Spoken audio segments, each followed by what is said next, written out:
On Sports Tonight. Just before we go on to the next part of the show, let's tell you the Tigers are up by 4 points. The last time we checked, it was 18 to Nigeria, 14 to Central African Republic. Still early days. There's still plenty of time. There's still plenty of work to do. But as we speak, Nigeria up by 4 points. We'll continue to update you with this result as we go on Sports Tonight. But let's come quickly. Build up to September 7 is on, and September 7, Croatia 2014 World Cup qualifier, Calabar, UGSN Stadium, will host Nigeria against Malawi. But already the battle has begun, not on the football pitch, across these two gentlemen, Stephen Keshi, Tom Saintfiet. We'll talk more about this, but the new development, talks, is that FIFA have confirmed that Tom Saintfiet and the Malawian Football Association have tabled a complaint against Stephen Keshi. The comments Keshi made about Tom Saintfiet. Keshi, for me, I think already has shown his intent that he doesn't like white coaches coming to Africa to coach. I don't agree with you. Keshi didn't say that. Not that he said that. Keshi is saying that the white coaches that should come to Africa should be those who can impact on the African game. And of which they are not doing. And of which they are not doing. No. I don't agree. He didn't come out to say it. I don't want us his to. action, the way he shows towards, I don't want us to misunderstand what Keshi said at the Nations Cup. No. He said a lot of African federations are ready to tolerate foreign coaches, and they're not willing to extend the same courtesies to our coaches from Africa. So it wasn't as if he said that's what I'm saying. It's not as if I said he came out outrightly to say it. But the way he's feeling that these guys they are not doing the kind of job of which they are being paid for, and the same thing we saw in this Tom Saintfiet case. And we heard at the game against Nigeria, initially it was supposed to be paid $10,000, and of which the players are going to be collecting just $85, and of which it was later reversed, where he said, okay, if we coach them for free after the game, let them see what will happen. But for me, Saintfiet has been playing a kind of mind games before this match, because already he knows that they have no chance to come over to Calabar and get that result. So are you saying it that same way? Is it just mind games, or is it more than mind games? Because now a complaint has been lodged with FIFA. I don't want us to also lose focus, because this one that today there's a case, there's a racism. Let me quoting the words of a certain gentleman, the Higi Haga in the hold on. The Higi Haga in the political stratosphere has been as a result of the Krinkum Krankum between Tom Saintfiet on one side and Stephen Keshi. And it is also indicative of the Kakiso plutocracy that exists in African football. All I can say, wait, let me finish. All I can say is that Saintfiet should read the many Haga, on the wall. Or because come May 7, they are going to be trounced. I know that this Gargantuan Gaga will be put to rest. I'm confident of it. Anyway, so that's what you read to it. It's my political kankum. Let me translate that. I know that he's playing mind games. This is a man who just a few months ago was willing to work in any corner. But he said of Nigeria. He said, did he or did he not? Was he ready to take the appointment? So what has changed? But he said he wasn't the one that made the statement about Calabar. That it was the Malawian Football Association that made it.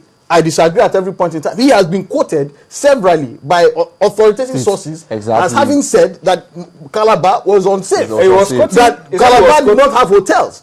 Calabar is one of the major tourist destinations in Nigeria. It is an insult. All right, so you are anyone to say that Calabar does not have hotels? Okay, gentlemen. Calabar hosted international matches for the past 2 years. Under 17, under 20, Calabar has always been there. Exactly. Hosting FIFA events. We know all of that. But are you saying this is just mind games? Mind games. Nothing more than that. Definitely. FIFA have received the complaint. Yes. From Saintfiet and his. They are well within their rights to come to. I still think this capable of distracting us from the main task ahead? No, I still think Keshi went a bit overboard in his comments. I think so. He could have handled it a bit more diplomatically, but I still think it just came out from the strength of feeling that he had. That it was not in Saintfiet's place to dictate to a national association where a match should be played. So I don't think it would distract. In fact, I think it will intensify the kind of preparations that the Eagles will have, the kind of reception that they will give them on the pitch. If they were going to, probably give them a free pass before, I'm thinking that right now the Malawians have signed their own death warrant.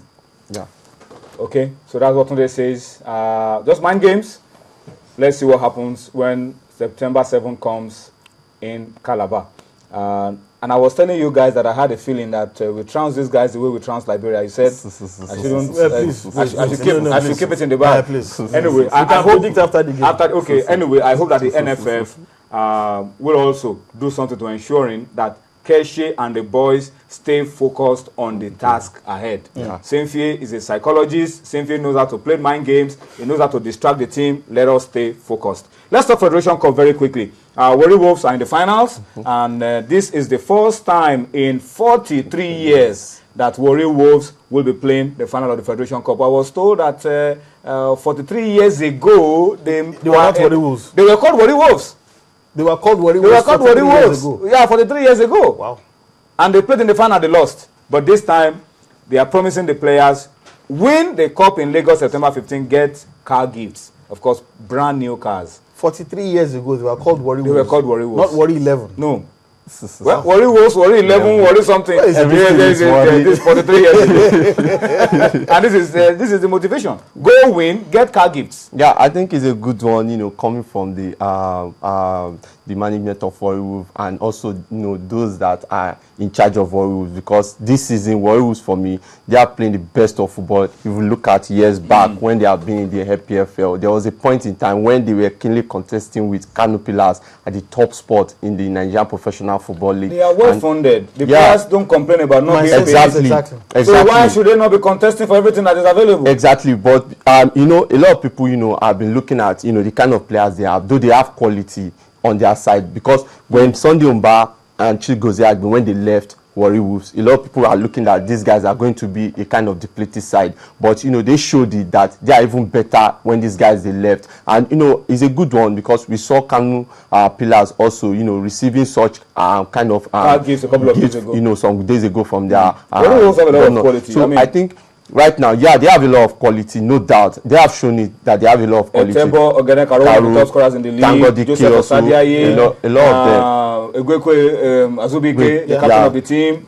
Okay, Oda. Rangers, but a lot of quality, no doubt. But before the beginning of the season, you know, a lot of people were looking at this guy. There was this before this season started. Nobody knew that Ogene Etebo will come up with such kind of performance, and they have shown it that he's a quality any day, anytime. So it's a good one for you, and I think this will just put them on to go ahead and win the trophy. All right, we'll also keep tabs on Enyimba. Enyimba are used to winning, so I don't know whether they will still try to motivate this team by promising them something, but we'll keep our tabs as well on Enyimba. Tomorrow, match day 28 in the Globe Premier League, and let me run through the fixtures for you. Abubakar Bukola Saraki, ABS, they are amongst the bottom teams. They have to find a way of coming back, and they will be taking on Aqua United in Ilorin. Sunshine Stars of Akure will be hosting the High Riding Bayelsa United, who are keeping the pressure on Pillars. Sharks of Port Harcourt, who have found their way out of danger zone but are still hovering a little bit around drop zone, will be taking on Wiki Tourists of Bauchi, another team that is also struggling for its life. This is the real battle. Heartland in the bottom four against league leaders Kano Pillars. It's a massive test of character for the Nazi Millionaires, and the Kano Pillars are no easy visitors at all. Rangers against Lobi. Lobi are also not comfortable. They are fighting for their lives. They go to Enugu against Rangers tomorrow. Nasarawa United, bottom of the log, against Dolphins of Port Harcourt in Lafia.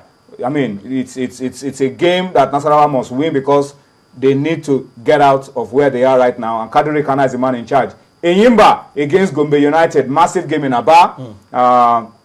We have Nimbe against Kwara United. As well in Yenegoa. We have Warri Wolves against Kaduna United. And then we have 3SC, who are also not comfortable. They'll be hosting High Riding El Kaneme Warriors of Maiduguri. It's a bottom of the log against top of the table team. So a lot of those games. Heartland Pillars is a team at the bottom against one of the teams at the top. 3SC El Kaneme, a team at the bottom against one of the teams at the top. So those games are very critical games. And tomorrow about this time, you can trust us to be giving you a comprehensive review of what that would have happened around some of those games.